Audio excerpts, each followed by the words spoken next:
How do you stop wasting your money away knowing that you actually have an ad plan in place? It's setting up proper testing. Let's talk all about it. In my Facebook Ads in a Weekend course, I had someone who purchased the course reach out and ask if I could clarify a little bit more this testing funnel. So I thought it would be a great thing to share with you all. So within Facebook Ads in a Weekend, I, of course, break down who to target. I show you how to set up those audiences, how to know if your ads are working, what to do if they aren't. And of course, we chat strategy as well. So let's dive into a little bit one of the videos that she had a question on.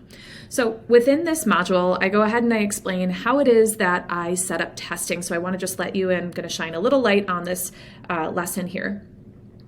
What I'm doing is for all of the audiences, I'm going to be writing 2 different versions of text. I'm going to call it ad copy 1 and ad copy 2. That's just my way of saying 2 different versions of the text.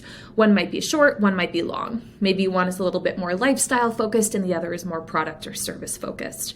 We call those ad copy. So there's ad copy 1 and ad copy 2. The only difference between them is just what I'm saying.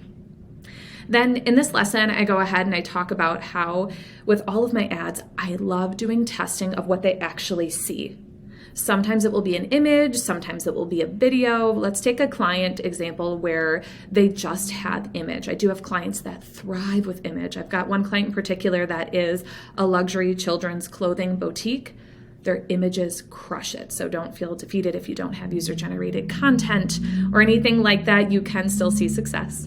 So for this client example, what I do for them is I write those 2 different versions of copy, aka text.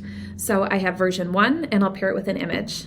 Then I'll take version 2 of the text, so call it ad copy 2, and I'll pair it with that same image.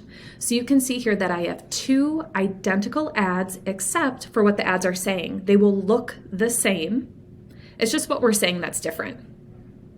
I will set those live, those 2 ads, but I'm actually going to make 2 more as well to set live at the exact same time.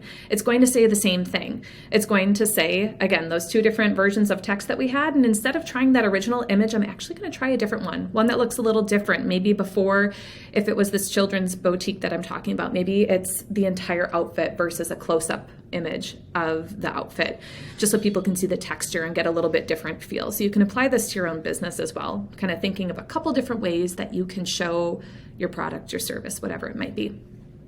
So you can see now we actually have 4 ads, and we're going to set our ads live and see which of these 4 are working best. And you will likely see that there are some commonalities between them. Maybe you'll see that that version 1 of the text is working really well. Maybe you'll see that, oh, actually it's that second image in both of the ads. I'm seeing that the results are showing that that second image is what's working well. And from here, what you can see is we kind of go down that rabbit hole. By testing just one element at a time, we're able to isolate what it is that was working, because so many people end up just throwing spaghetti at the wall. They're like, this ad didn't work. I'm going to try something completely different. But you can see if we go ahead and keep those 2 ad copy options, so those 2 different text options, we have just that. And then the only other 2 elements were the images that we were using. Now, all of a sudden, we've got those 4 ads and we can isolate which variable it is that was working best. Now, last thing I'll say is that if you're testing out multiple different audiences, set live these exact same ads in those audiences, because again, the more information, the better. Some audiences might respond differently than others to the image or the video that you're showing them. Of course, if there's a reason that you would need to say something completely different to a different audience, that's okay. But generally speaking, I would love to keep it broad enough at the beginning to be able to draw those commonalities between the audiences and how they're responding to ads.